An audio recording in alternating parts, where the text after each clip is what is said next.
Want to respect your time. Okay, welcome everyone. Welcome to the last and the final week of the Southern Chile box. We are tasting this guy today. This is the last bottle that we got. 2023 Gonzalez Bastias Naranjo is what we are tasting today. And in case you were wondering, if you heard some Spanish being spoken at the beginning of the call, it's because we have the husband and wife team behind Gonzalez Bastias joining us from Chile, Daniela and Jose Luis, and I will get to them in a second. But I just want to give a quick announcements before we get into the wine and the guest speakers, guests of the honor. In case you guys haven't seen that yet, but Wine Prom, we're doing it a month earlier this year. So at the end of March, on the 28th is when the Wine Prom is happening. So if you could just let me know if you're attending or not, or if you're attending, just shoot me an email, let me know that you're thinking about it, and if you have +1 or whatnot, just so I can get an idea of the head count and all that stuff. For those of you who are in Bochbox, the first live Zoom tasting of Bochbox is happening this Friday, which means you get to see this face again this Friday, and then we get to drink second bottle of wine together this month. So, this week. So just know that that's coming out. That's all happening this Friday as well. Don't really have any other. Oh yeah, the next month's box has been wrapped up. So next month's theme is Loire supporting actors in celebration of all the award season that's coming up. So we are doing all the obscure, underappreciated indigenous varieties of Loire is what we're tasting next month. We got some bangers in there next month. So pretty excited about that. Any questions about any of that before we get into the wine or the guest speakers? Excellent. Well, in that case, did you have any questions, Daniela? No. No. Okay. I just think All it's so right. exciting that you guys can try wines from all over the world. Just I'd be so excited to get those cases with a certain spirit and a certain Yeah. concept. You I wish like I could ship wines internationally. I would send you a box if I could. But yeah, I know, uh, but we have so much wine here that every other wine producing country they try and come here, but yeah, it it's hard. Yeah, we let's be have real. Most wine. exciting wines in the world right now are being produced exactly where you guys are in southern Chile. So, I don't feel Oh, bad. Yeah. yeah, I will not complain. Okay. All right. Well, let's get into it. For those of you who are just joining now, we are tasting this guy, 2023 Gonzalez Bastias Naranjo. But I just wanted to give you a quick little bio of Jose Luis and Daniela in case before we get started. So, in the quiet bends of Chile's Maule Valley, Jose Luis Gomez Bastias and his wife Daniela Lorenzo steward a living inheritance at Gonzalez Bastias. Jose's family has farmed this land for generations, long before stainless steel and irrigation lines rewrote the rules of modern viticulture in Chile. They're old, ungrafted pais vines, which are 200 to 250 years old, were planted by his ancestors and have survived floods, market swings, passing fashions, and their roots still gripping the granitic soil along the Maule River. Today, Jose and Daniela continue their lineage with horseplow, dry farming, native yeast, fermentation, working much as his ancestors did. The result is not wine engineered for trends, but bottles that echo family memory and river wind and carrying forward a rural tradition that refuses to disappear. Jose Luis, I didn't get to meet Daniela. I didn't get to see her when I visited Jose Luis, but Jose Luis was the third and the final winemaker that I got to visit in Chile when I was there about a month ago. So I'm very excited to welcome Jose Luis and Daniela to our tasting calls. Welcome, bienvenidos, Jose Luis, Daniela. You, gracias. It's nice to meet you. Thanks everybody for joining. I just learned about how the group works, and I think it's very exciting that you have this love for wine and this meeting to continue to connect with people around wine. So that's very inspiring for us as well. We do some tourism, and definitely making wine is one exciting part of what we do, but definitely everything that has to do with how this connects to people and how, in many cases, it connects to their own history and sometimes the tastes that they have from when they were kids and the smells that they remember when they try these wines are very it's very unique for us when we see this happen. Somehow history connects through the wine, and people are able to sometimes feel this feeling of when you were young and when you went to your grandparents' farm and you were playing in the yard, and like the smells. And why this happens is basically because we have a vineyard that is um, basically nature has been untouched in the way that we've never killed even any weeds.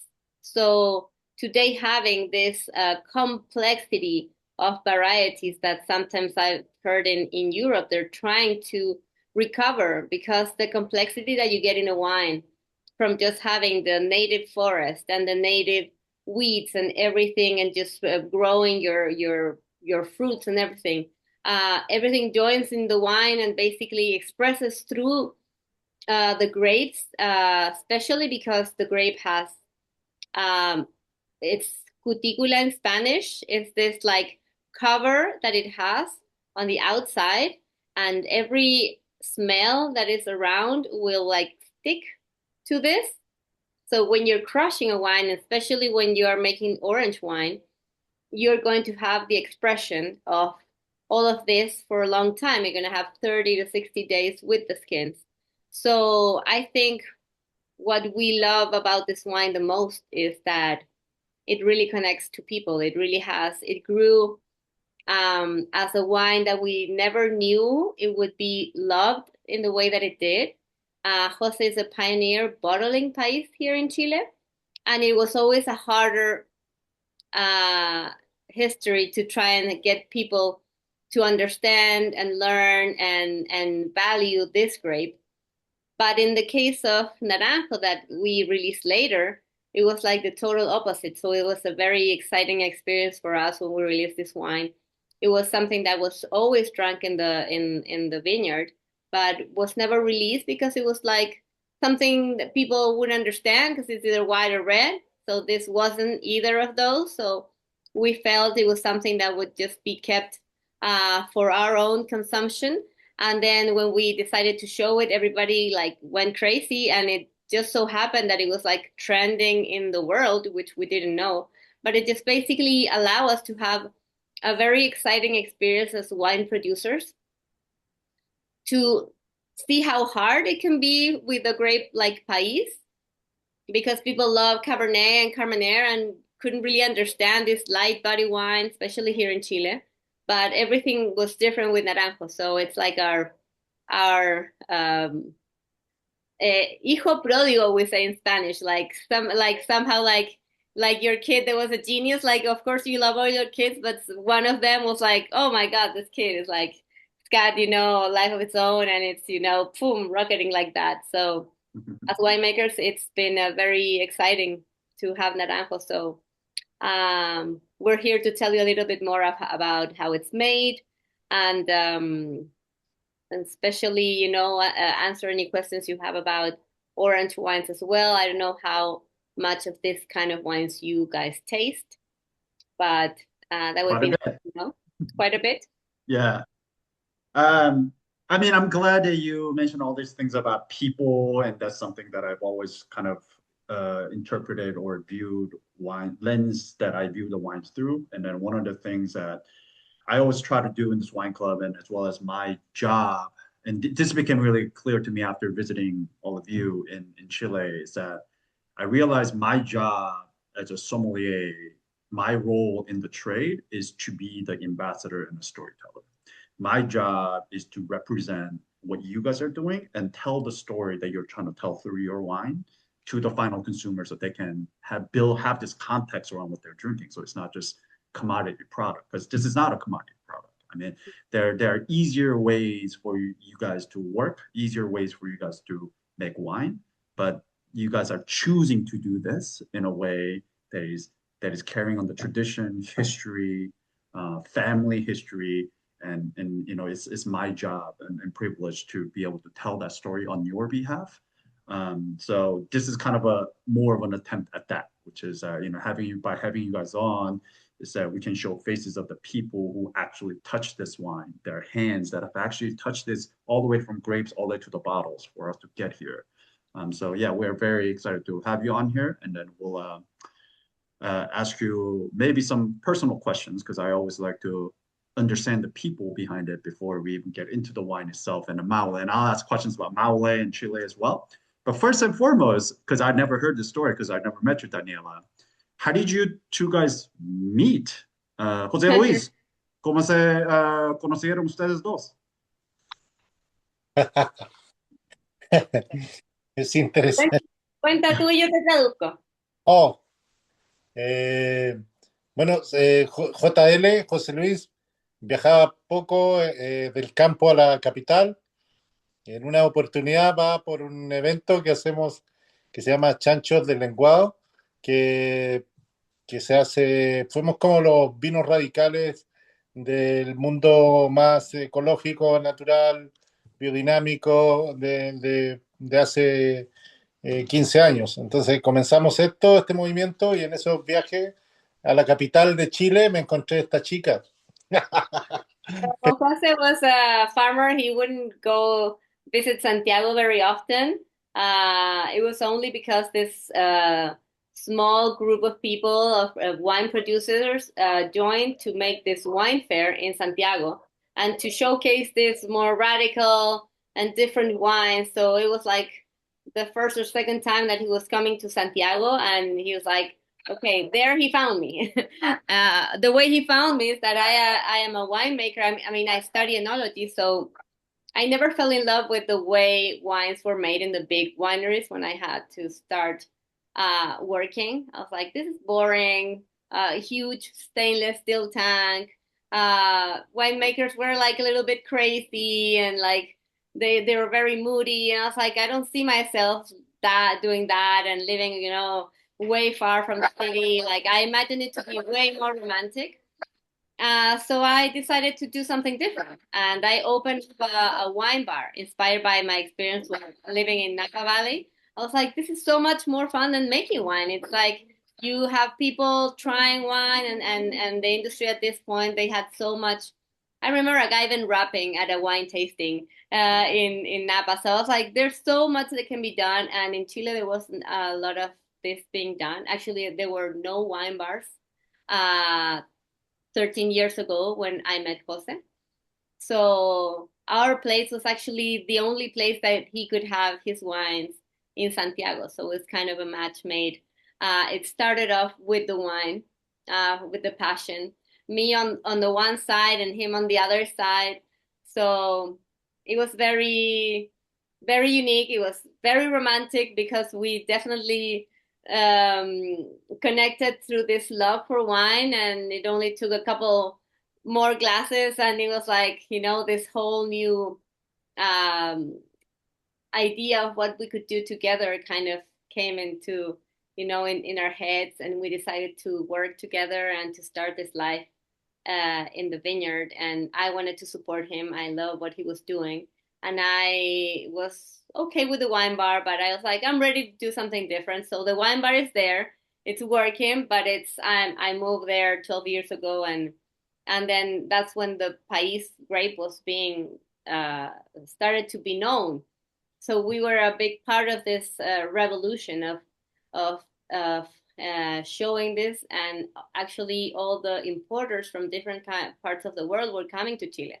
So it was like everything just happened in a moment that made it really exciting for us as a new couple to experience this natural wine revolution. And we're still together and very strong. And we don't have kids together, but Jose has kids, so we're a big family, and we're a very happy family with lots of good moments And yeah, very proud of what we've done. Are you originally from Santiago, Daniela? Yes, but my grandma was born really close to where Jose was born. So my Okay. origins are from his land. I actually went to your wine bar while I was in Santiago for Oh, you I did? was there for like a one Awesome. night, and then I went there. Cool. You remember Jeffrey from Potomac Selections? Yeah, Yeah, of Jeffrey is course. the one who gave me a recommendation. It's like you got to go to Daniela's wine bar, so I went to the wine Oh, bar. that's Yeah. nice. Yeah, it's a good place to visit if you have one night and you're a wine lover. Hopefully you have a good experience there. Um, how is making wine together as a couple, married couple? Because I mean, you are also a winemaker in your own right. It's not just Jose who Eso. makes wine. Me So, pregunta, mi ha- amor, ¿cómo es que es hacer vino para una pareja en la cual yo soy enóloga y tú eres ancestral? Creo que la respuesta es tuya. Okay, so I've totally let go of what I've learned in school. They actually didn't teach me how to make natural wine. They told me Yep. how to use a lot of chemicals and machines. So when we got together, it was pretty easy to kind of divide our responsibilities. I was more about, I spoke English. I was able to kind of work in everything that I had to do with exporting and a little bit of the commercial area. And he's the passionate man of making wine and creating in the cellar. I am really supporting him all the way and doing all the boring stuff that nobody wants to do, and he's the artistic one, just doing the magic, and I couldn't be more proud, and that's the kind of winemaking that I love. So I'm happy to not make wine myself and just have a husband that makes amazing wine and I can drink and enjoy And him. amazing. Well, I mean, speaking about that, Jose is a connection to the place and making wine there. Can you tell us a little bit about kind of history, family history, Jose's family history to the land? I think Jose is a seventh generation farmer there, right? Sixth generation, yes, six, Sixth generation? yes. Me Yeah. preguntas entonces por tu historia, mi amor, como cuál es la historia de tu familia y de los viñedos y de todo eso. Sí. ¿Quieres que le cuente o dame algún tip de lo que quieras decir?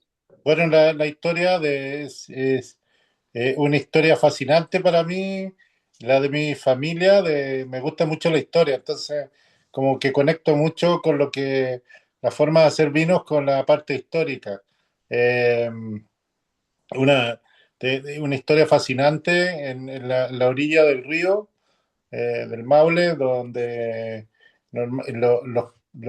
mi antepasado eran navegantes, navegaban el río, entonces es como una historia que tiene que ver con el vino, con la cultura, el patrimonio histórico, y es una historia fascinante, entonces me encanta mi historia, amo mi historia y amo la historia que se viene con mi- la generación que se viene, mis hijos, mis sobrinos, mis amigos, todos los que están en torno a la viña, como nuestra sexta generación que vamos a dejar, cuidándola como lo he hecho yo, después lo hemos hecho junto con Dani, así que para nosotros es brillante lo que estamos viviendo y las historias que hemos vivido juntos son increíbles. Así que hay una historia antigua de mi familia, de 1700 hasta ahora, y es la historia que estamos construyendo juntos. Entonces, eso es lo que me vuela la cabeza a mí mismo. Así que me siento un So, Jose is very passionate about history in general and very proud and connected to his own history. His family started from the early 1700s. They were navegantes, so people that live on the ocean or in the river, like they know how to row, and they have this life that because we're right by the river, in the river Riviera. So it's people that know water, that know river, that know how to live in nature and how to survive in it.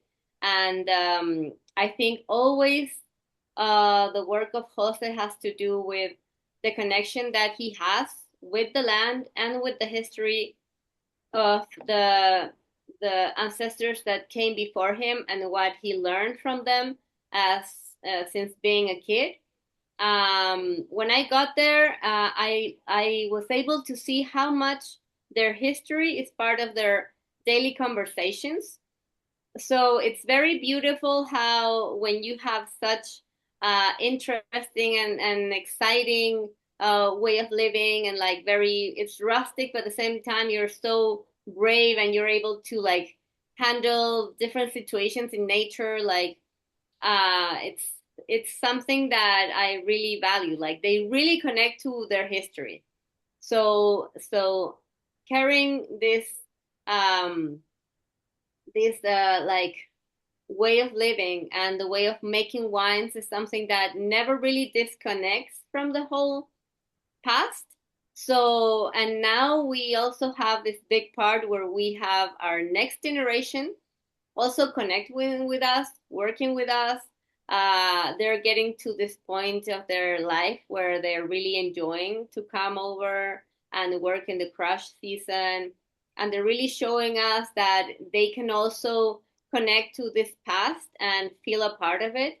So it's very exciting to be a part of that. I think nowadays you normally live your life and you maybe know what your grandma would do for a living, but you definitely don't know what your grandfather did. It's not normal. It's not like you think about it or you're like super connected. But in our case, it's really part of our day-to-day life.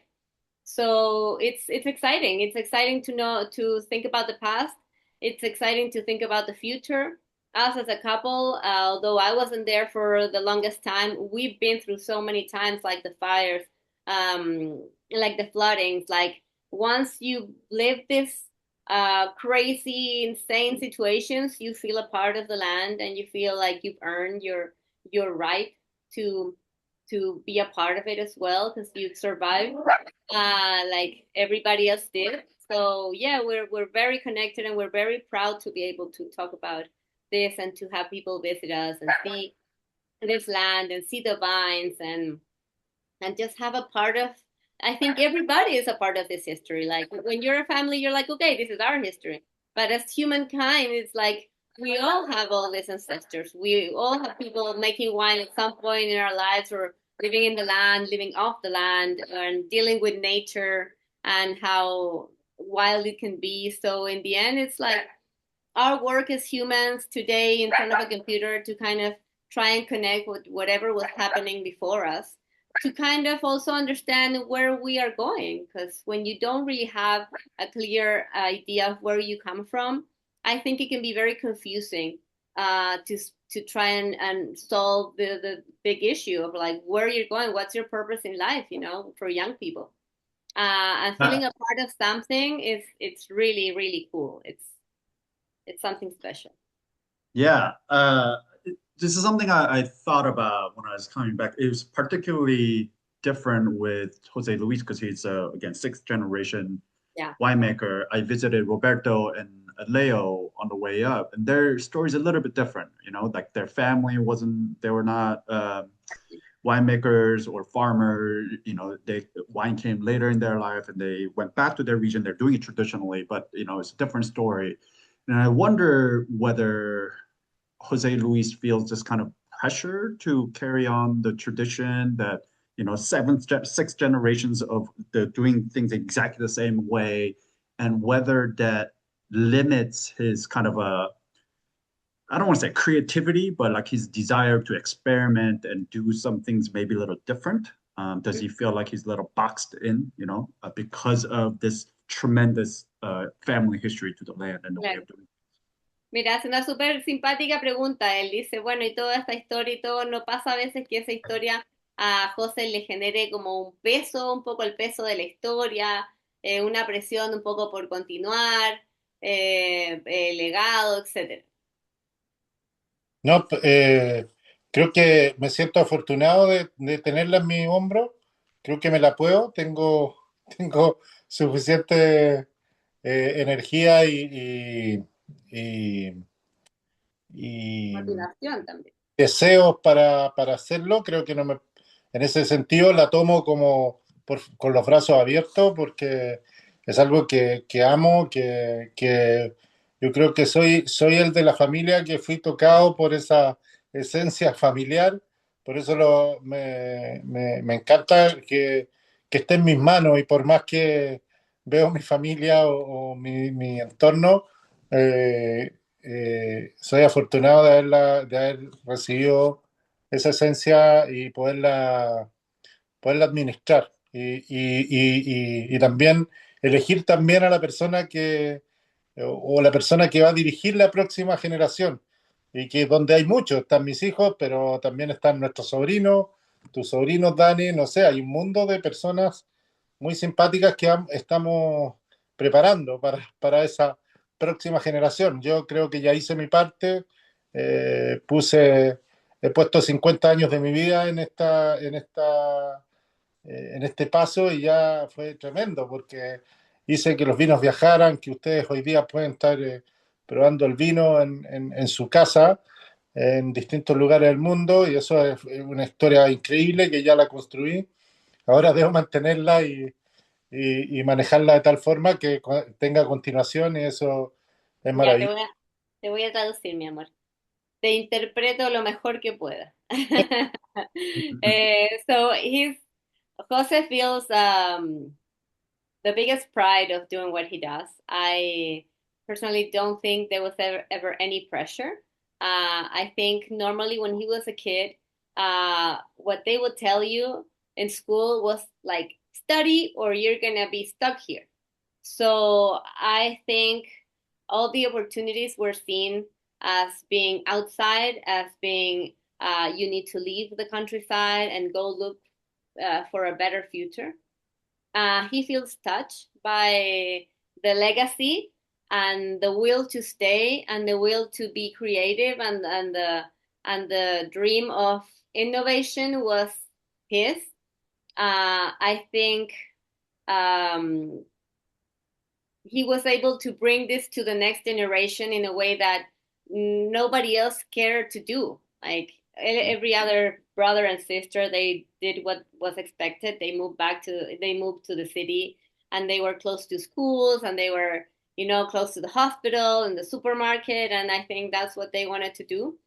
But in his case, it was his heart that was telling him, this is what needs to be done. He feels he has tons of energy and tons of will to continue this. And again, he's very excited. I think more now than ever. This past year has been a revelation for us to kind of feel like there's actually going to be a next generation as well. And they're going to be there not because they're being pushed, but because probably they all have better opportunities somewhere else, but because they really have it in their heart. So we are excited to share time with these young people, his kids, my nieces and nephews, our nieces and nephew from his family. So it's more like continuing this because you really believe in it and you care about it rather than somebody putting this weight on your arms and you feel like, oh my God, what am I going to do now? Because I mean, everything that's been done is a lot of work. It would be different. It was a big winery with like lots of things that you have to use. We built everything that we have now from scratch because there was not a lot.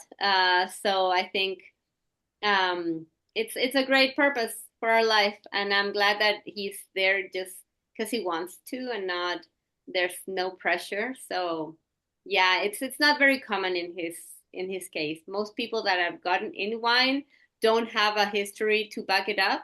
I think because everybody that had the history decided to move. Like everybody was being pushed to kind of leave the winery instead of staying there. So I think he's very brave for wanting to do that. And there's something like almost cosmic that made him stay there because it's a very powerful thing that keeps him there and keeps him wanting to do it. Yeah, I mean, it's an incredible honor to kind of carry on that kind of tradition. And also, I think in terms of just passing down that generational knowledge to the next generation, I think it's got to be incredibly rewarding feeling to when the Yeah. next generation wants to do it the way that he's done it and his family has done it and all of that. So Yeah, I even totally, Roberto, when he was younger and he hadn't bottled any of his wines, he would come and stay with us, just because he wanted to be in touch with that energy, that history.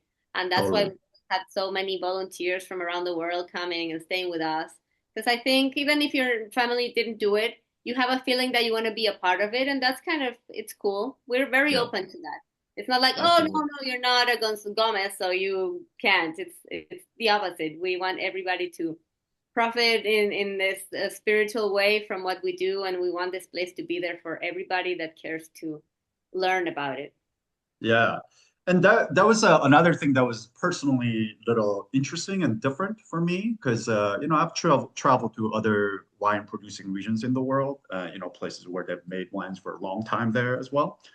But sometimes like people are not as they're a little bit cagey about like being completely open about what they're doing in the cellar and information and all of that. But I didn't feel an ounce of that with any three of you that I visited in Chile. You guys were not only incredibly hospitable in terms of receiving me and getting me in, but just the openness to share everything. It's just like this is what I do. This is exactly how I do it. I have nothing to hide. It's almost like it's like how good your wines are, and like you're like I don't care if you don't like it, like but I know it's good, so like I got nothing Yeah, to. It's almost like a swagger, it felt so cool. yeah. Jose has that, and I'm even impressed. I never cease to be impressed of how, because people here in Chile, in the countryside in general, they lack, they know they're good, but they lack a little bit of being proud. So I think a great and it's a very inspiring mix of knowing you're great, you're still humble, but Yeah, you're still very like, yeah, you can either like it or not. Even I yeah, think if I were a winemaker, I wouldn't be able to enjoy it because I've always wanted to probably make people happy and I would worry about what they say. I think you have to really have this like thick skin where it doesn't matter that somebody thinks it's really bad because you keep going and you're not going to let that affect you at all, not just in the surface but deeply. You're so sure of what you're doing that you would never be affected by that. So yeah, in case of Jose, yeah, I love that about him and how proud he can be about something that normally people are very shy and very like, you know and definitely, absolutely. you know that it's about doing the work. It's not about having the recipe. Yeah, Because it's being in the cellar. We always make fun of winemakers being in wine fairs in March. It's like, but if you're a winemaker, why are you another side of the world in a wine fair? I mean, a winemaker belongs to the cellar, and you have to be there when your grapes are there, and you have to be smelling your wine, your juice, making decisions about it, having fun with it. How are you gonna have fun if you're not there and you're not tasting every day and deciding this is going to go there and we're going to move this to here and I'm not going to be scared and I'm not going to use yeast and I'm not going to use any product. I'm just going to believe if I'm not going to I'm not going to control temperature, but I'm going to do things the right way and I'm going to trust that for the most part I have the most amazing product coming from your vineyard. So you only have to make sure that you don't mess it up. You don't have to yeah. fix anything. On the contrary, you have to respect it and you have to take care of it. So it's exciting to do that instead of having to mix and fix, you know? There's nothing fun. Yeah, I mean, also for the folks on the call, so when I visited Jose Luis and then we went down to his vineyards to do kind of walk the fields, I mean, it was wild in both metaphorically and a literal sense. It was wild in terms of I've never seen this old, and particularly Maule, and I don't know if it's necessarily, and I want to ask Jose about that as well, but I don't know if it's just because of closeness, proximity to the river, or just because warmer there. But the vines were like trees. I mean, they were tall, they were thick, they were still producing so much fruit after 250 years. That was incredible to see, but also just amount of fruit trees, different plants, and it was like you're looking at wild jungle forest of things and vines just growing in the middle of it, like climbing the trees and whatnot. It wasn't this just a vineyard that I saw, which was quite different from other places that I saw. So yeah, in a way, like you are truly in the nature. You're like buried in the nature of where you are, which I found it to be incredible. So on that note, yeah. So I wanted to ask. So what I know is you didn't have a choice. Your family landed there, but what makes Maule different from? Because we had wines from Itata as well as Bio Yeah. Bio. What makes Maule different from Itata and Bio Bio, other southern regions, and what makes it like? What is its kind of advantage as well as disadvantage of being in Maule? Okay.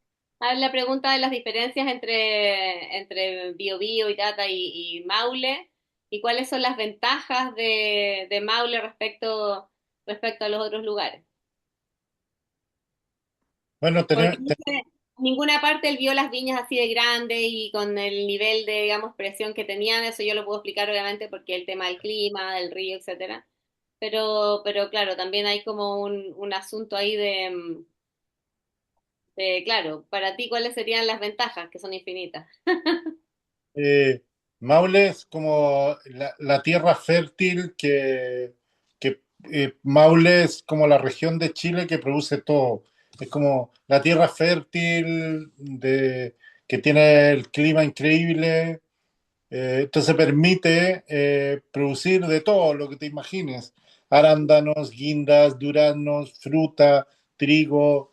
Es como, por eso el Maule es tan importante en el corazón de Chile, como es el corazón agrícola y productor de muchos fruta con un clima increíble. Después tenemos Itata y Biobío, que tenemos 300 kilómetros de distancia, donde llueve el doble, el pH de la tierra es más alto, entonces hay diferencias agrícolas que son infinitas, o sea, allá no se puede producir la fruta que se produce en Maule, por ejemplo. Entonces, por eso la fortuna de vivir en Maule. Pero también me gustaría vivir donde vive Roberto, con 300 kilómetros más allá, más fresco. No, no, Ujú, no tenemos 38 grados, 40 como en el Maule. Allá los chicos tienen un clima mucho más equilibrado, 30 grados, 25, 28, 30 y llueve el doble que Maule. Entonces, claramente tienen mucha más fortuna en términos de temperatura, pero en términos de microclima, Maule lo tiene todo. ujú, perfecto. So, Maule and Biobío, there's 300 kilometers of distance. There's 300 down south. This means they have twice as more rain, and their temperatures are way lower. Like their max temperature is around 25, 30 Celsius, which is pretty nice for a human being. But Maule is the heart of Chile. Maule has everything to grow the best fruit all the way. Like there's many things that you can grow in Maule that you cannot grow down in Biobío because of the water, the humidity. When you see the vines, particularly, you also have different pH. It's a higher pH down south. So when you look at the vines, the main difference that you see is that the vines in Maule, they're mostly grown on the bottom between the hills, like in the foothills, as in Biobío, they use the lower side of the hill. This is because they want to um, be far from the humidity and they want to hopefully get more temperature. Their vines, they're cut very short. So all the heat that they can have from the earth, they'll have it reflected. So basically, their short Mhm. vines will account for this difference in the weather. As for us, being in a place where it's very hot, we want the vines to grow higher, to have like a nice canopy, to have, because we're close to the river, we have a nice ventilation, but our temperatures are at around 38, even to 40 degrees Celsius. So he's saying, so this is everything is an advantage in the terms of growing stuff, but in terms of living there, he's like, I would love to live where Roberto's living. The temperature's nicer. You get nice rain in the rainy season. Um, so for human beings, it's probably a little bit nicer, but for growing stuff, Maule is perfect. And I think that's where we don't have any frost because we're in the bottom. We don't get pest or any disease like that related to humidity because it doesn't ever rain in the dry season. And if it did, we have this nice wind that gets through the valley every night. So even in that case, we would never have this humidity that you have in the south. So we're lucky when you want to grow vines and any other kind of fruit. It's the perfect situation. You can achieve any amount of alcohol that you would like. As in the South, they really struggle sometimes to harvest wines that are 12 or 13. If we didn't harvest, we'll get all the way up to 16. So Yeah. we have a wide variety of opportunities. I think they work with what they have. Have you started harvesting already? We are harvesting this week Yeah. or next week, but yeah, as soon as possible. Because Yeah. we want to make whites and we want them to be fresh, so it's a good time for us. Well, I know that's the craziest time for a winemaker, so thank you for making the time to join us tonight. It must Yeah, be thank you so much must be for. stressful. Yeah, we're Um, doing everything. It's also summertime, so we just took vacations. I mean, how can you not take the kids out and everything, but also you're yeah, of thinking about the crush. It's like everything is course. happening. March is the time when everybody's going back to school, so Yeah. it's madness, but it's fun. We love that. We love crazy March, and we love how quiet it gets in the winter. And it starts raining, and then you're just chilling, and you're just taking it easy and putting Yeah. down your energy, like getting ready for the next season. Um, yeah. And I wanted to ask you about being right next to the Maule River itself. I mean, you're talking about being valley, the river winds that come through, and then dry out the vines and cool it off and all of that, which is all great. But as you guys noticed last year, it could also come with a lot of hazard and danger. So for those of you who don't know, they actually had a extreme, terrible, like a catastrophic flooding last year where the entire winery was under. So when I visited, you could see the clay from the river flood still on the vines themselves, the vine trunks themselves. There was a new cellar that was being built out. All the bottles that they actually dug out from there on the side still like drying out under tarp. So they were still kind of recovering from that flood.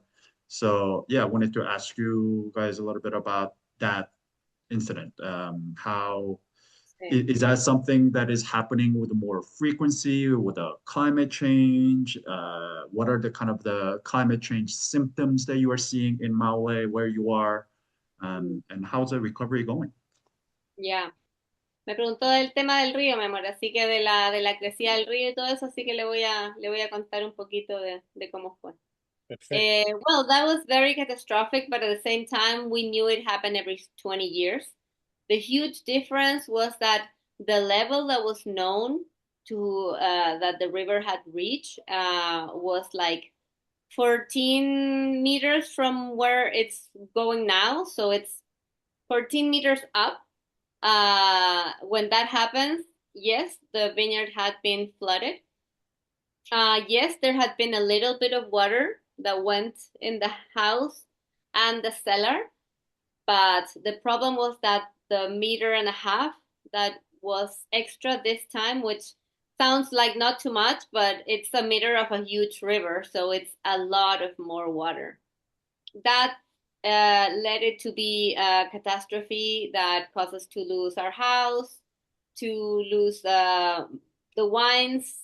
the cellar that was adobe. We love working with adobe, and when we refurbished different houses and built again, we always went for using clay, which is great for isolation of temperature, and it's great in the case of a fire. It's great for many things, but it was not great for water. So the walls were eaten out, and in the case of the cellar, that meant losing our cellar with 15 years of history of wines. Because it fell, and it was really a huge catastrophe. So everything that you're seeing there basically was underwater, except the roof. From the little roofs that you see there, those were, you could see them, but everything else was underwater. So yeah, what happened was actually, it was way more catastrophic because of climate change. Um, the fact that during these storms, it was raining way up in the Andes Mountains, caused a lot of extra water to add to the river. Instead of being snow that was accumulated in the mountains and then raining from here down, it was raining from here down. So it was a whole lot of extra water. Also, there's a huge dam, and there had been a first event like this, where for the first time in like 15 years, it was to the top. So they decided to let go of the water in the same moment that they had the second event. So that made it even worse. If they would have prevented that, they start losing water before, but they started at the same time that everything else was happening. So it was human stupidity, and it was also climate change together. That's yeah. But we're fine. I think it's been a year and a half now. And if something nature has taught me through these experiences that I've had living there, is that nature is very resilient, and you see it kind of survive. And all you can do is, like, if the plant is 200 years and it survived, like, I have to find a way to do it myself. I mean, it's very inspirational around you, just to see how everything else just starts thriving after that. And you don't want to be the exception. You want this horrible situation that happened in your life to kind of build yourself stronger as well. So I think it's been in a personal way, it was rough. And now we certainly feel like we are people that have been through a lot, but it's made us stronger as human beings and as a couple as well. So, I mean, I don't think I would change anything. It's put us in the situation where we have to be creative, where we need to think out of the box, where any kind of you being happy and stable where you are and thinking everything is cool is like thrown away. And now you have to come up with, what is it that you really want to do? Is this what you want to do?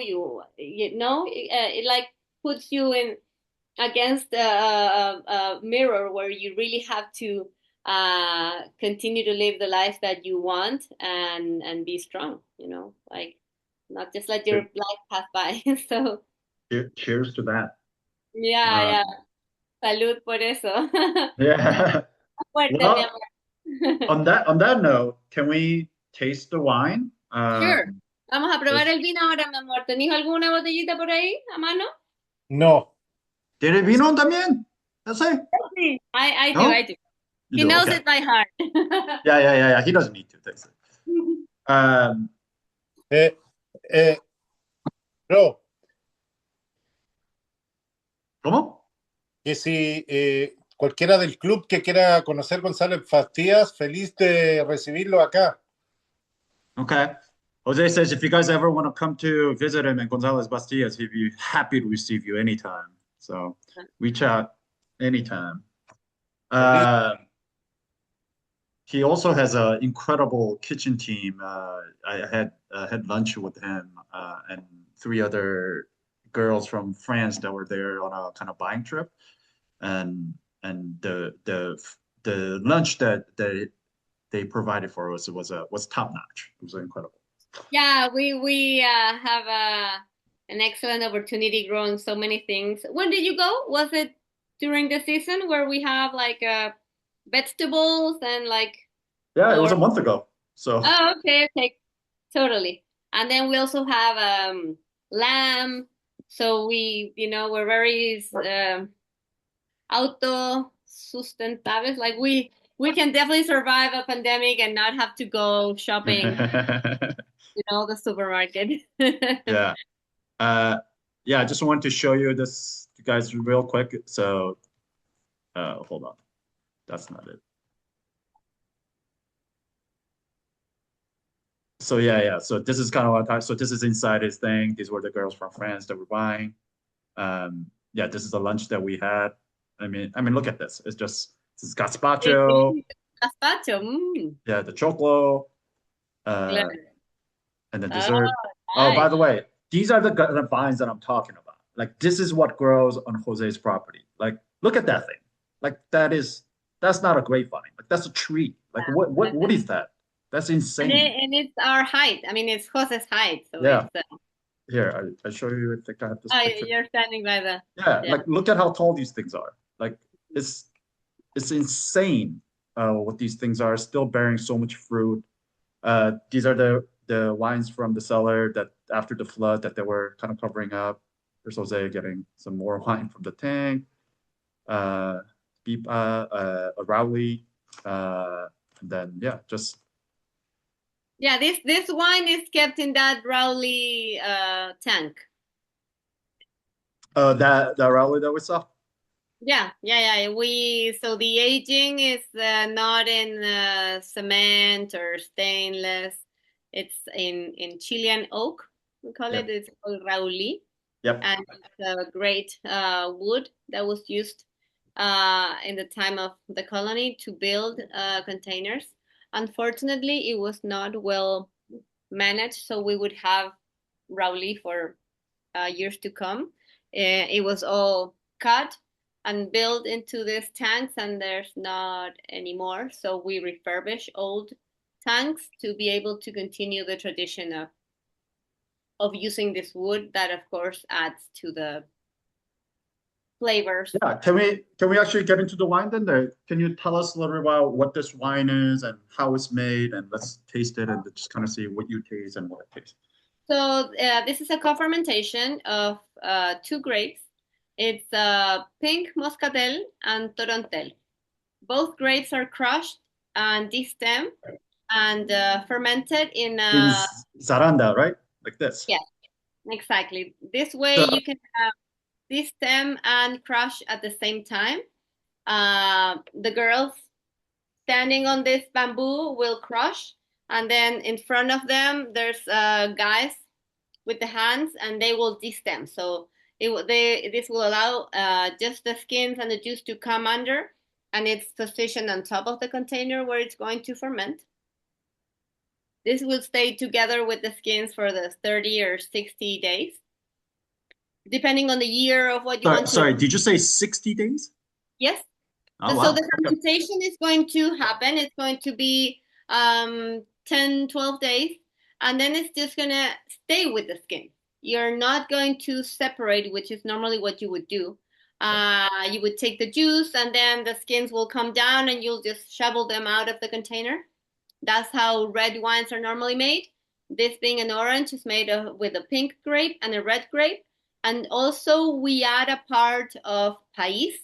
But in the case of pais, because it's a red grape, it's only like free run. So when we crush in a different container, we crush pais. We'll take some of that juice and add it to this because we want it to be expressive, but we don't want it to be overpowering. And because the muscatels are very aromatic and the torontel is, rather heavy in the mouth.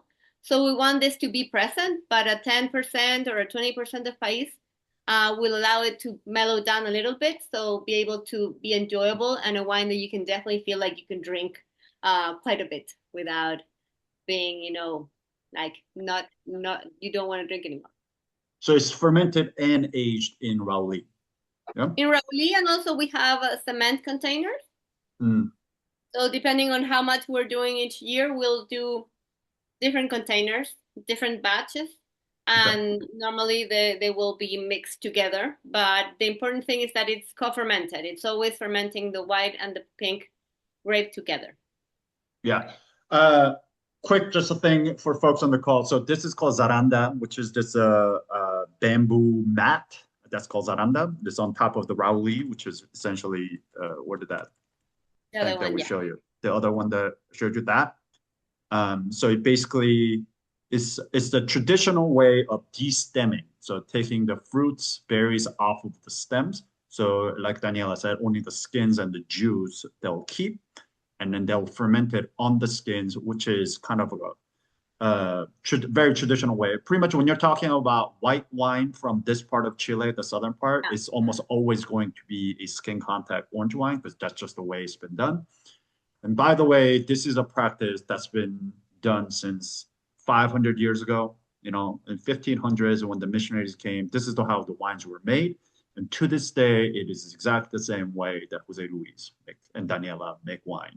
Now, Exactly. It's very helpful to have the skins because the skins will protect the wine from oxidation. So you would always use this because you don't have closed containers to ferment. You just have open ones. And when you first you will punch down the skins in the beginning because you want to have a high contact. But then at some point you're just gonna like take some juice out and kind of water the skins on top. You don't want to have extra skin contact if you don't need it. But you'll keep this activity going because otherwise your skins will want to become vinegar. yeah, So, in order for the fermentation to be a healthy one, you need to always have this thing that we call the hat because it's a thing that like wants to float, and so if you every day one or two times, you're going to punch it down to break it and then have the juice have contact with it and it get wet so it's not going to grow bacteria that is going to want to turn that sugar into acetic acid yeah, instead of alcohol. yeah, So being there is very important. That's why we're like, I couldn't think of somebody not being there when you're making this wine. You have to be there, drinking, tasting, looking, smelling. You know, the wine is made every day, every minute in the cellar. So you have to be very careful with it not being spoiled. Then you just cover it and leave it there with the skins. And you know, yeah, you maybe change it to a different container. You cover it, you let it stay like that. Try it every now and then, but also let it go. When you separate, actually, when you take the juice out of the skins, a whole different part of the process starts, and it's the growth of the veil, um, flor, which is yeah, a thin layer. It starts off as a thin layer, but the more time you keep the wine, the thicker it's going to get. And it's a layer that's going to add complexity. You're not going to have to to add more juice into the container. You just let it grow, and it's going to protect the wine, and it's going to add complexity as well because it's a little bit of unknown the microorganism cover that is going to show, because people when you try it you're going to be able to find these notes from the uh, floor. So yeah. you're going if we want to start maybe tasting. Yeah. I'm curious of what you guys taste when you guys taste this wine. And I say this all the time when I taste wines with the winemakers, because I think the way you taste wine, analyze wines, and the way I taste wine as a sommelier are like very different ways. It's like I'm always trying to look for what's good, what's the best thing about this wine, so I can like sell that to people. You know, when I use that as a way to engage with people, as opposed to as a winemaker, I think you guys are always looking for like what got fucked up. You know, like what went wrong? How can we fix that? How can we make this better next year? What could I have done differently to make this better? So you guys are always looking for faults, and I'm always looking for like a good thing about the wine. Claro. Mira. So I'm curious when you guys taste this vintage or taste this wine, I'm curious what you guys notice about Claro. Mira, un dice que cuando él prueba vino siente que él como sommelier siempre está buscando lo excelente del vino para poder como buscarle un acompañamiento, como para realmente que sea excelente. Dice que los enólogos en general o los viñateros siente que miran el vino desde una perspectiva de como qué es lo que salió bien y qué es lo que salió mal y qué es lo que se podría mejorar. Yo creo que nosotros en nuestro caso lo miramos más desde una expresión de cómo la naturaleza se expresó y no sé si tú le encuentras muchas fallas, yo te encuentro que siempre lo encontráis todo rico. In my case, I would say us as winemakers, we always look for like how nature expresses, like Yeah. how this year expresses, how and as we were talking before, like in how proud we are of the wine. I certainly don't see Jose finding a lot of bad things in the wine. He's always like, I did it. It's an amazing wine. So me pregunta, I'm wondering if he actually has something that he would say, I'll improve this Yeah. in the wine.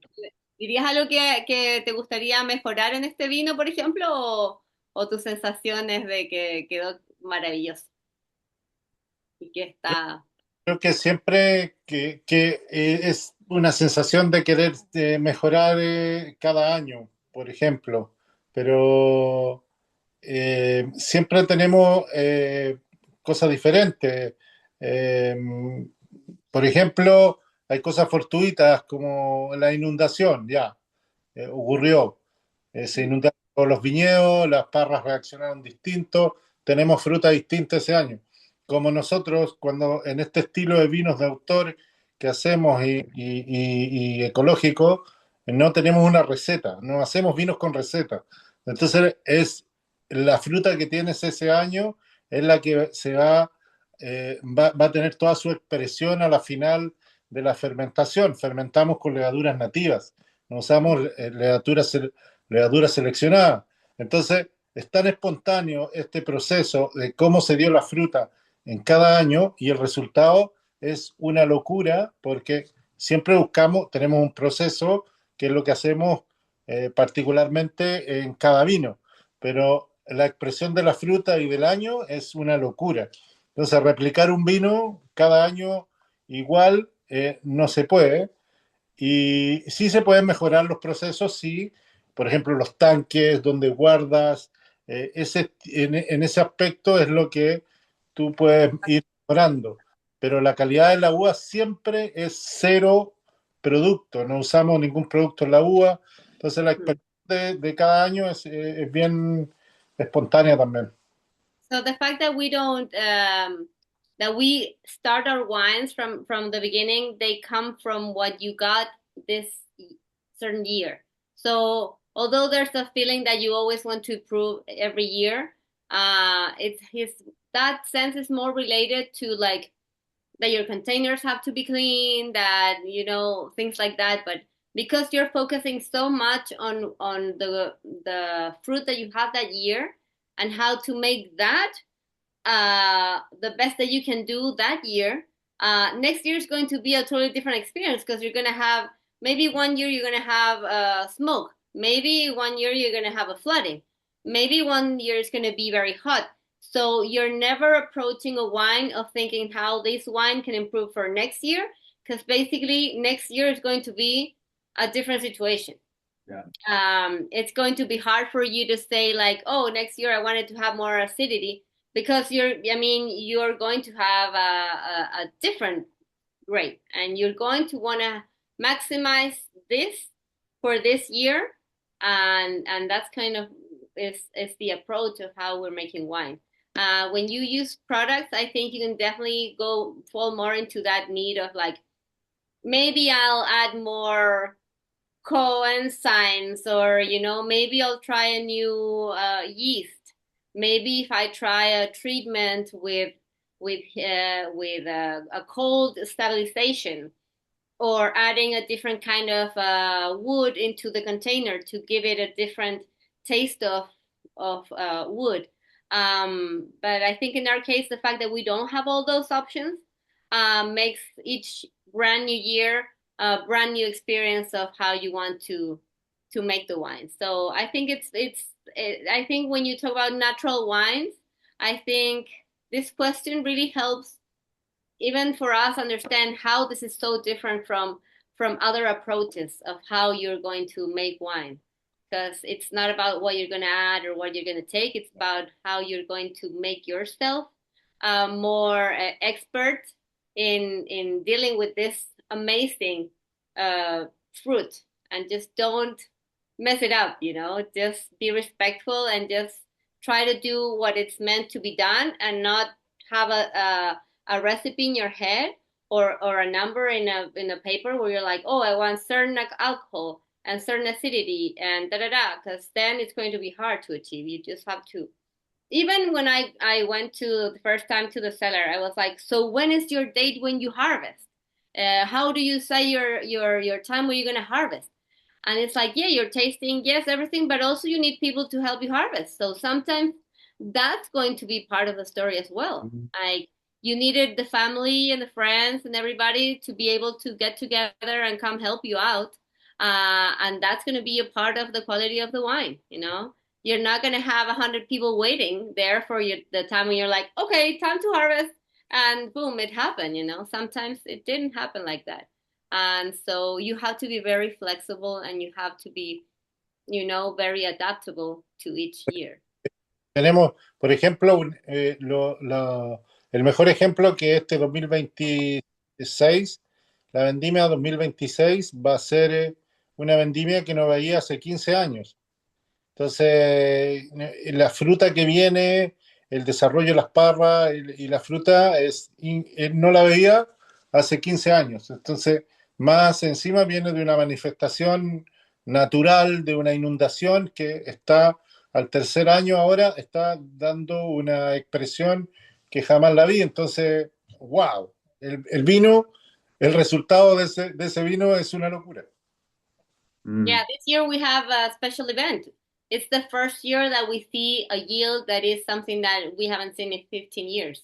There's so much fruit. There's such a great quality. Many years we've struggled with that, but we're seeing the effect of the flood in the moment that we're actually all that nutrition, all that irrigation, everything that happened with that is now expressing in the best way possible. The first year, the second year, you see damage, you see how it affected in a not positive way. But now it's been, so this was August of 2023. We harvest in 24, so of course there's not been many months. It was not a lot of fruit. Then 25, it's like, okay, it's improving. The nutrition, you can see that it's there, it's looking better. But this year is like, oh my God, like they're covered with grape. Like there's so much fruit, and it's really amazing to see that. Okay. I mean, because that's what I saw when I was there a month ago. And I was like, I could not believe how much fruit, how productive those vines were. 250-year-old vines. I was like, what? How are they producing so much fruit? Okay, so it's a very unique event of after a catastrophe. Yeah, interesting. Before, I mean, also dry season of 15 years in Chile. Yeah, and then your point about the, especially when you're working naturally, especially in a small scale, small family farms like this idea of the final wine style is influenced by actually human factors. It's not just the winemakers, but also the availability of the harvest hands that are available to help you out and all that stuff. It's something that I didn't really think about. Like, why do you make wines that are 15 alcohol?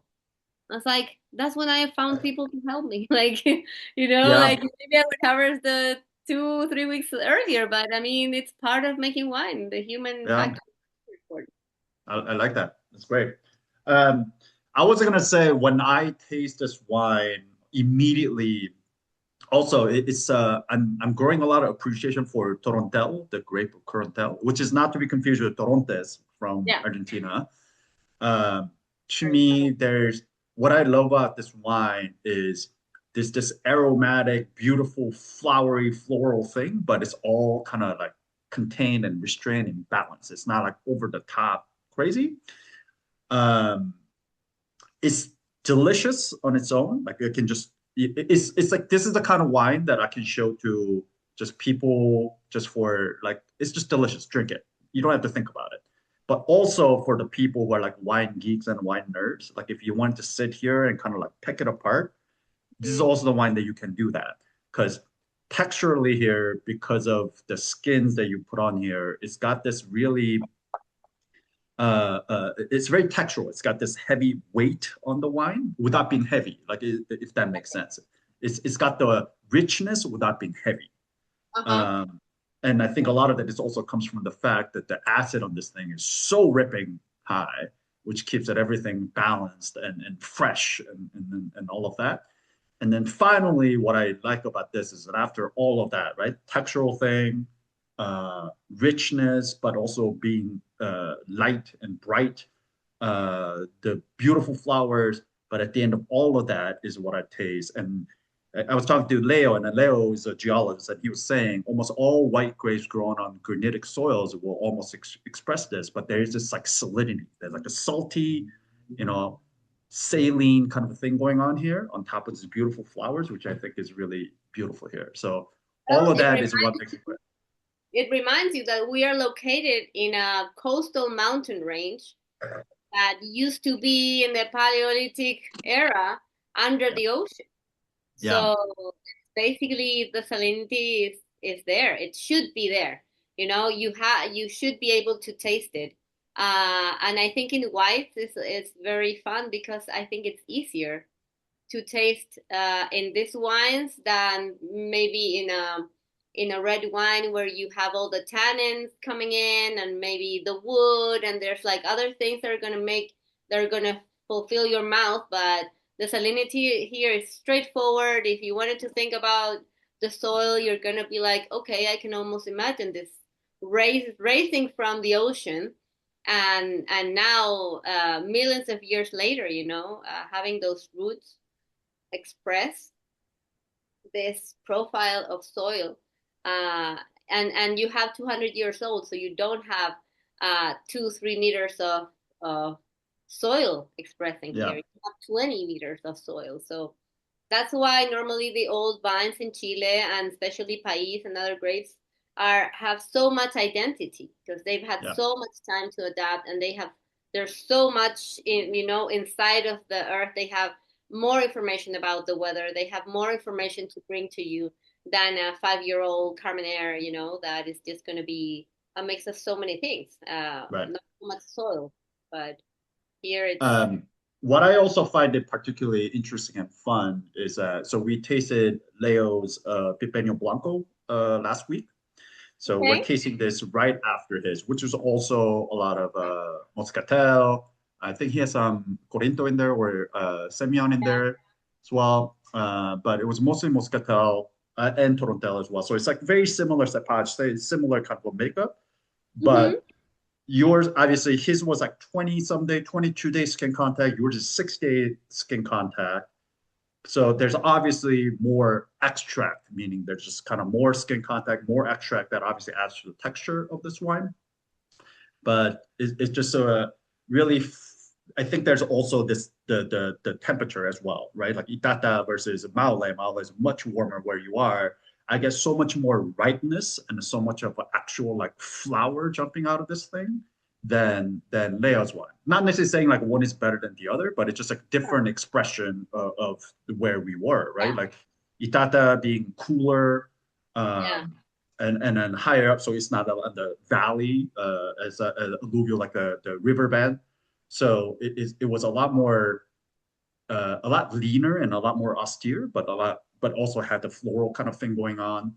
But with this one, you get more right, like as Jose was talking about earlier. With Maule, you get more ripeness. It's the perfect place to grow fruit. So you get this ripeness of the grapes, but you still have the acid because you're still in the cool climate in It's the so much region. fun that you're doing that kind of tasting because I love the conversation where we can compare how these grapes express here and there. It's not a big distance, but it's a huge difference in how they grow, and it's fun for consumers that want to, talk about wine, to analyze and to feel these differences Yeah, because it's what makes the natural wines and associated with this kind of grapes that allows us to have so much to talk about and so much it's such a rich culture right now to be able to taste these wines and connect so much to the origin. And I think that's the biggest part where Chilean wines have had a big debt with wine around the world and how we are perceived.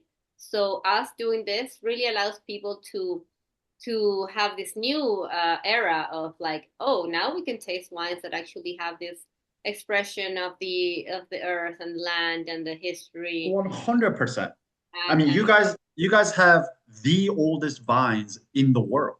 I mean, this is not just for Chile or for Americas. We're talking about the oldest vines in the world because you guys, Phylloxera never came there. I mean, it is, we talk about, and I said this, I was talking about this with Leo last week. After my visit to Chile, like it changed everything that I thought I knew about wine. It's like, this is the idea of the old world, new world, right? Europe being yeah, old world, America especially is being that new world. Yeah, but like, what how can we call America as a new world when the oldest vines in the world is right here yeah, in Chile? And you guys are making it the same way since 500 years ago. Like, who's the old world now? exactly, Um, so yeah, true. And it's an that incredible thing. conversation is opening for people that care about wine and that care about new things. And it's almost funny for us because we are such the underdog in our country for what we were Yeah, doing. And we've seen it in the last years how wineries want to associate with people like us to do tours and to showcase their wines that are showcasing this grapes that they never cared to use before, but they know they want to be in the game, but you can be big and small at the same time. I mean, I think you can be a part of the solution instead of being a part of the problem, and that means paying a fair price for grapes that you're buying from small producers and stuff like that. But it's cool to be in a position where you are this small as we are, but you still have such a relevance in an yeah, industry that used to have no space for anybody but the big right, one. So right. today it's way more the democratic, and there's way more people in the game, and it's fun that now there's all these varieties. And I'm not against industrial wine, but I think we have made the industry of Chilean wine way more rich and way more fun for people to discover. And I think everybody is going to be thankful for that, because small winery and big wineries are also kind of boring at some point. They need Yeah, the excitement that we can give it. So, we have to be happy living together. yeah. That's what I've been talking about. It's like this is the true gem of Chilean wine. Like right, what you guys are doing, like right where you are. The southern region of Chile is what Chile should be known for, not what's happening in the Central Valley up there in Maipo Valley, like in Colchagua. Like, I mean, nothing wrong. There are plenty of people that are doing cool stuff up there too, but like in general, like this is something so rare, so unique in the world of wine that this is what Chile should be known for. And when I heard, and I was asking Jose when I was there, how much of what you guys make do you depend on export versus selling within Chile? And he was telling me that it's pretty much all export. You sell a little bit here and there, We've but had to, yeah, we've had to make it work now because the export is going like this for us. It's right, yeah, yeah, yeah, that's true.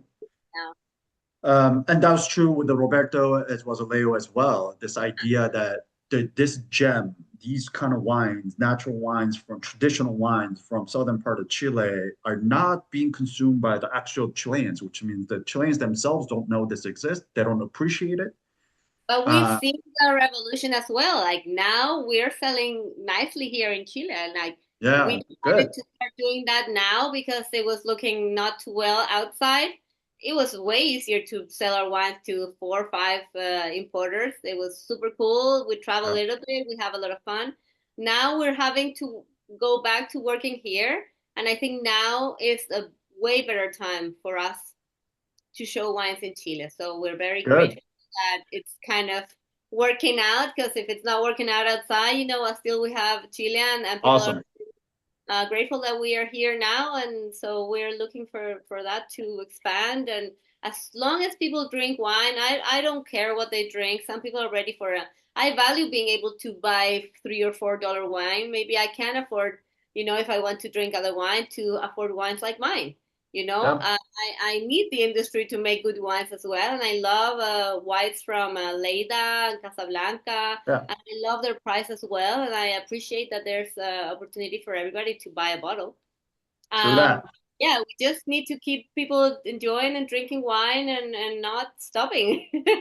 I Yeah, think that. I'm curious what you guys think about this, and I've been saying this after visiting you, but I think particularly for Maule, producers in Maule, natural wine producers in Maule, I think you guys have I think you guys have this role that you guys can play just because the climate, the style of wine, more powerful, more rich, more ripe, which is much more similar to the style of wines of up north in the Central Valley than, let's say, B.O.B. or Itata, because it's much Yeah. cooler down here.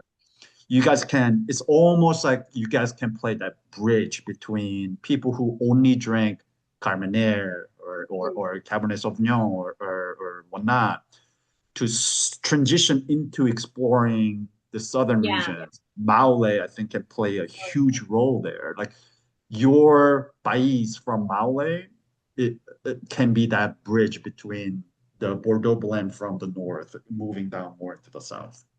Yeah, our latest Just news my is theory. I don't know. flexible in terms of like Costa before was like a Taliban, like it's gotta be Bais, it's gotta be Moscatel, and now our own experience has shown us that to reach everybody, you have to have something that is closer to what they like. Yeah. So we have a Cabernet Franc that people love Yeah. with our style, so it's not packed with wood and stuff like that. We make a Chardonnay Viognier, so it's still like grapes that people know a little bit more. They can relate to it more, but it's made in our style, so it's co-fermented with native yeast. So we've been able to bring many people into the other wines by doing this kind of wines that are more closer to Yeah. what they know, and I Awesome. love that we were doing. I mean, that's made us grow as winemakers instead of like selling out. I was like, oh, now you're Yeah. making Cabernet Franc. It's more like why not? Like it's a Yeah. great place. You can do some I know. wine. Jose, let me taste tank samples of the garnacha that you guys made. It was Yeah, very, so very yeah, good. we're excited to not be stuck in old ways and just always innovate and always do what we are feeling and because we are the ones that have to stay happy and strong and creative. So if that requires us to make Chardonnay, we're gonna make it. Love We- it. Love it. yeah.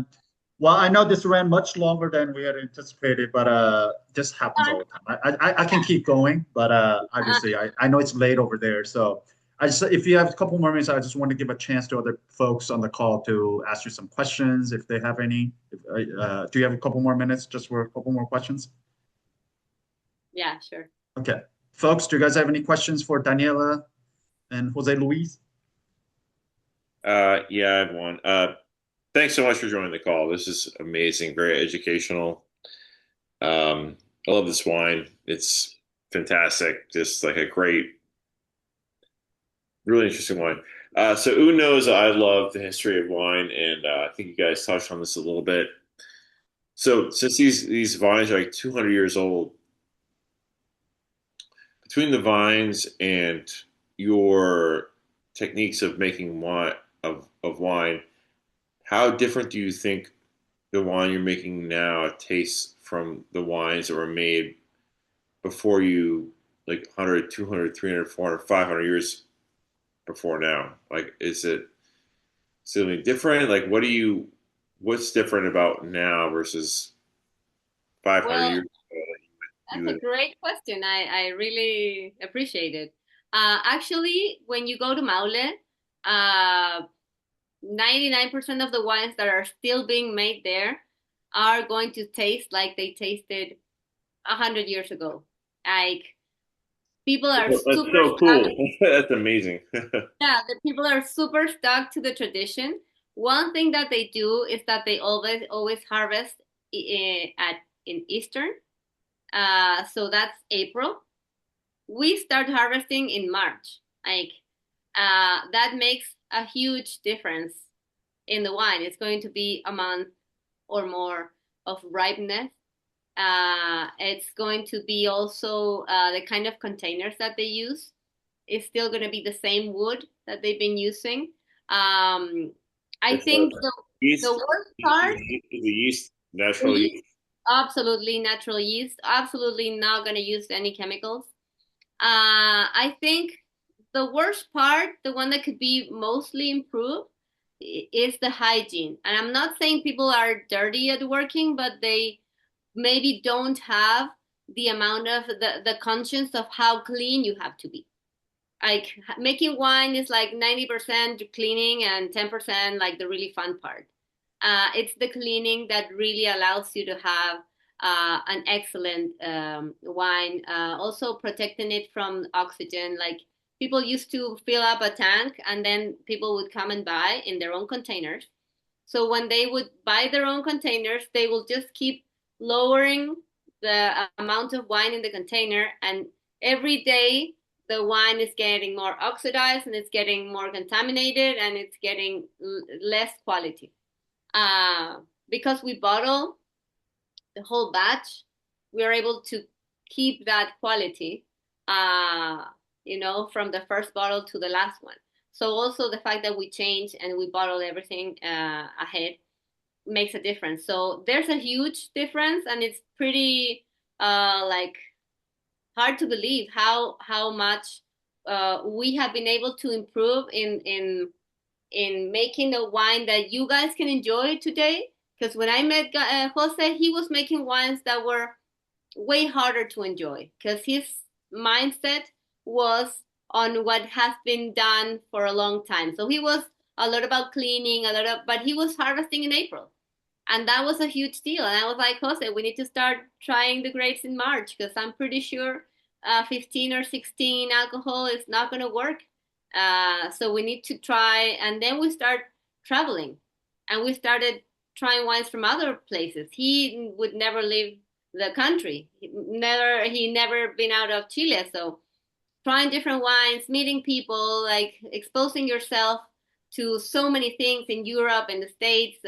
And it has been such a amazing experience for us to be able to bring that knowledge and that inspiration to do this that is really an expression of what was done and also what we made of it. So it's really a huge difference, actually.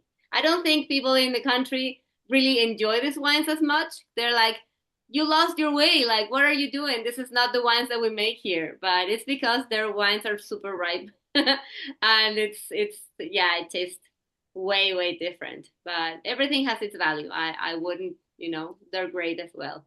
I Thank love you. that they. Appreciate it. Yeah. Yeah. Thank you. Any other questions? Yes. So, Un explained the concept to you of how we have a different theme for every month.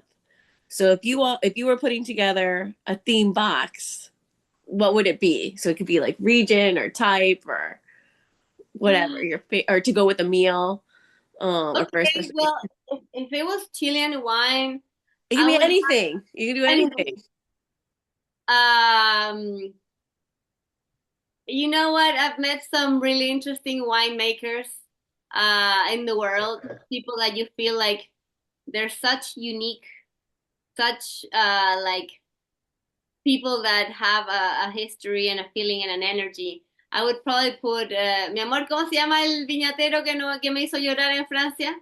Dice, si pudiéramos poner una lista de vinos, así como hace este grupo de vinos con un concepto. Dice, si nosotros hiciéramos una caja con vinos de un concepto, ¿qué haría? Y estaba pensando en que pondría el francés que nos hizo llorar. Pierre Frick. Pierre Frick. You know what? Favorito, Mine ¿no? would be like wines that can make you cry. Basically, when you reach that point where a wine is so amazing that just the sense of it, the knowing, meeting the winemaker and somehow connecting to that energy will touch that vibe, that part of you that is so sensible to this that you'll feel like you know, you can die happily because you tasted the best wine that you've had. It's that connection of humans and wine, and how this bottle can carry so much emotion and so much experiences to you. That would probably be one that I do. There's a couple of producers that would be in that case. Spiritual wine box. I like I've it. seen people cry with our Uh, wine, and so I know yeah. how that looks. It's pretty unique, you know. There's a video of me walking around your vineyard with Jose Luis, and then I was filming stuff, and I was just, saying what I was feeling at the time. And I'm like trying to not to lose my shit on the camera because I was just like so moved by what I was seeing. I was like, I mean, forget the wine, just looking at the vines themselves. It was just like emotional just being in that field because, understanding the historical context of what this is, how long it's been here. It was incredible. It's powerful. So I That's can only imagine the wine that comes from that. so in that case, it would be Pierre Frick and us. That would be awesome. And whoever has ever felt like crying of emotion from a wine, from a vineyard, from a winemaker, or from a wine itself, like it can all really reach that sensitive part that we have. So yeah, that would be my case. Thank you. And Juan Luis, is he same answer? José, ¿cuál sería tu caja? Solo Pierre Frick. Conceptual, sí. Pondría un vino alsaciano, Okay, González Bastias, okay. y pondría Agrícola Cost de siciliano. Siciliano. Ah, okay. Yeah, we visited Sicily the first time we tried wines that ever resemble in any way what we did. We had an importer in Thailand. He was like, okay, I'll show you wines that could feel like what you do. And most of them were from Sicily. So we made it to Sicily Interesting. and we tried the wines and we visited the producers. And it was quite a very like amazing experience. We felt Yeah. like we were home, although we were really far from home. See, yeah, Cecilia would be there for sure. Okay. Uh, so for those of you wondering who's Pierre Frick, Pierre Frick is a Alsatian wine producer. He's like out there natural wine producer, even in the natural wine world. He's like people are like, oh my God, it's a little too foo-foo. But his wines it's hard to argue with his wines. His wines it can be controversial because it's so outside the box, but it is when he hits it right, it is those wines makes your hair stand up in your body. Sí. Yeah, it's incredible. Um, cool. Any other questions? Cool. Quick little questions, Daniela, Jose, Luis. These are the same questions that I always wrap up at the end. These are quick fire questions. First one, this is a question that everybody who's ever come on Six Foot Wine Club has always answered. Every single person on this call, every single guest speaker, everybody has answered this question, which Okay, is vamos a hacer dos preguntas muy rápidas y que todo el mundo ha preguntado al final de esta sesión. one is what was your gateway wine? I don't know if this is going to translate into Spanish, but what is your gateway wine? What was your epiphany wine? What's the wine that you take with you to a deserted island? Okay. What is the first one? Can you say again? Gateway wine, which is like the wine that like this is the wine that like got you into like, oh, I like drinking wine. Like you just start drinking a lot of wine because you liked it. Ah, yeah. Like the first thing. It's like marijuana is a gateway to other drugs, you know? Oh, okay. The gateway, Uh, the epiphany. Epiphany is like a One wine that that like changed yeah, it's like yeah. okay. Okay, so there's a wine here. I remember starting in the university, and it was the first bottles of wine. And you're like, oh, I'm gonna spend so much money in this bottle. It was super cheap, but you know, $5 in that time was a lot. It's called Orsada, and it's from a small winery here in Chile. Okay. And that's kind of what, boom, blew my mind. And I started drinking it, and I was like, wine can be so much more than something that you mix with Coca-Cola and Yeah, drink yeah. party, you know. Yeah. This is a moment. Epiphany wine, I would definitely say Jose's wine. That's the Okay. first time I felt like things could happen with wine that I've never felt before. Do you remember which wine? Do you remember which one it was? Yeah, it was Matorral. Okay. It's 100% País, and for Yep. me, it's like you could put this wine between 100 wines, and I'd be able to Yeah. recognize it so Yeah. easily. Yeah. And the wine that I would take into to a to an island, I would say Naranjo. I think you can never go wrong with Naranjo. It's great in the Yep. nose. It's always juicy and fruit in your mouth. It's amazing. So yeah, I would put two of our wines in but I think it's a good match. Mi All amor, right. ya dije yo mi lista. Dice, un vino que te inició en el vino, como ese vino que te hizo darte cuenta que como fue la entrada al mundo del vino. El vino que fue una epifanía, que lo probaste y que te dijo así como, oh, como que a este es otro mundo. Y el vino que te llevarías a una isla desierta. Oh, wow. Puedes pensarlo un poco. La primera pregunta es naranjo. Creo que lo probé desde chico, desde que mis abuelos me lo hacían probar y siempre me gustaba mucho el color. No me gustaba tanto el vino Okay. a 4 años, pero sí el So color. orange wine for him because ever since he was a kid, he would see it and it was like I want to try that, and they would. Of course, you were when you're a kid, you were able to try wines, no problem. So for Ese him, trying that wine made tan lindo color debe ser rico. Y era claro, algo así como- eh, increíble.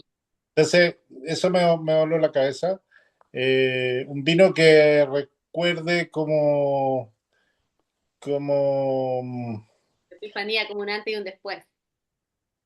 eh, creo que podría decir país tinaja nuestro, como que vi hacer vino en tinaja y siempre fue una locura.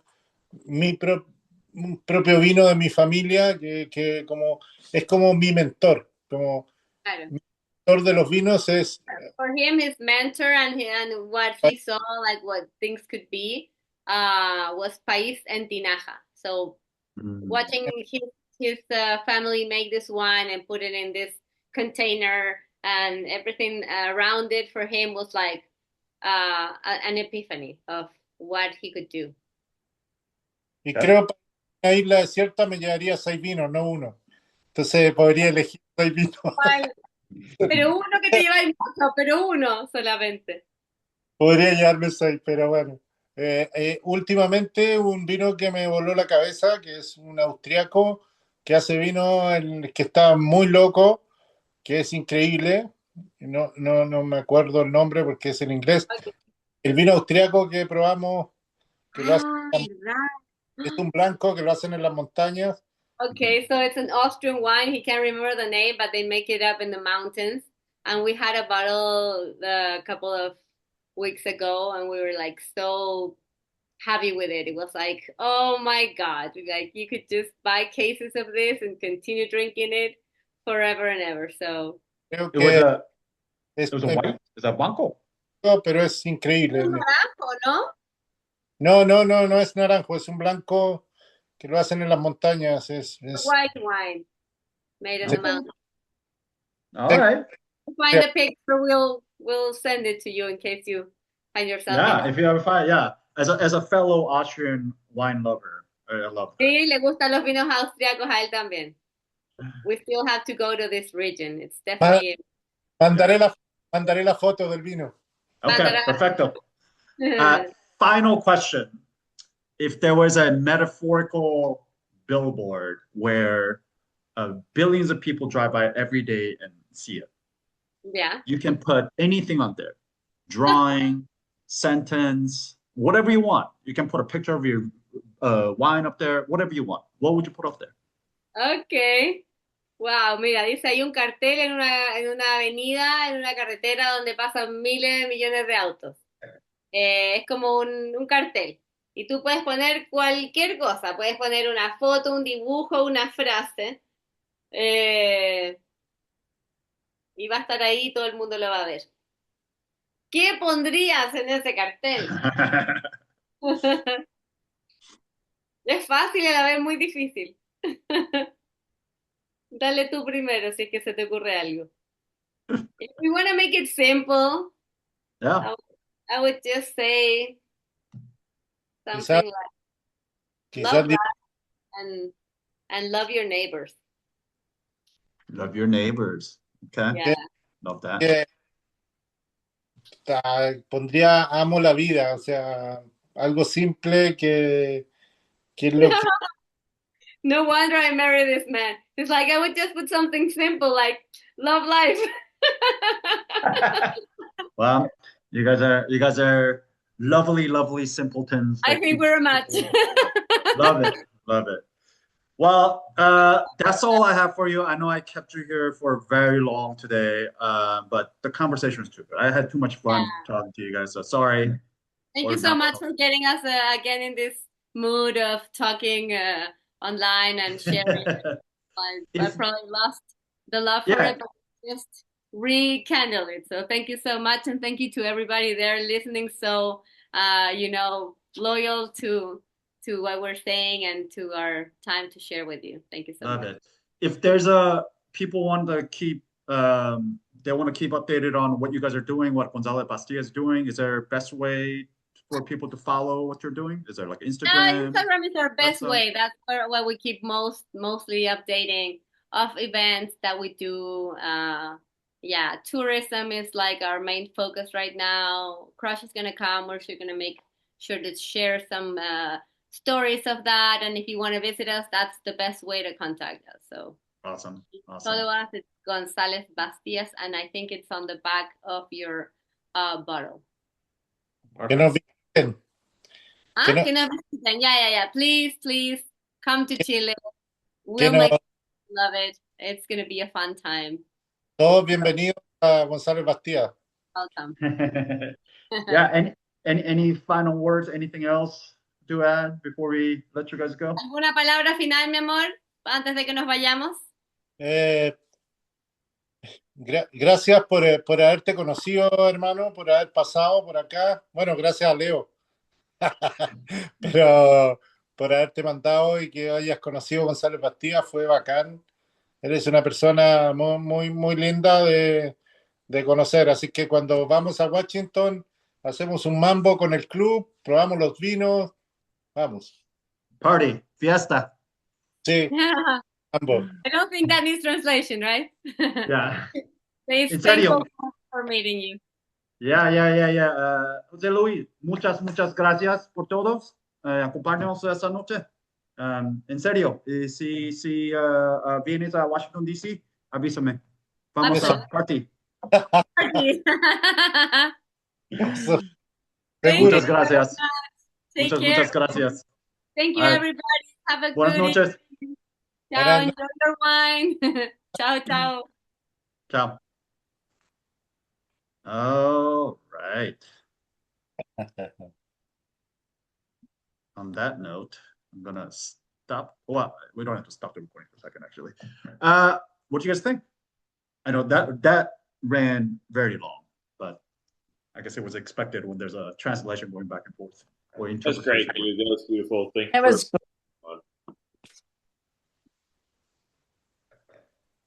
Sorry, what were you saying, Dana? You're muted. Your sound is not coming through. You're not muted, but your sound is not coming through.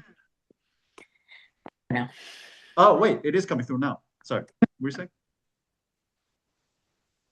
Nope, it's not coming through now. Oh, I don't know what's happening. Sorry.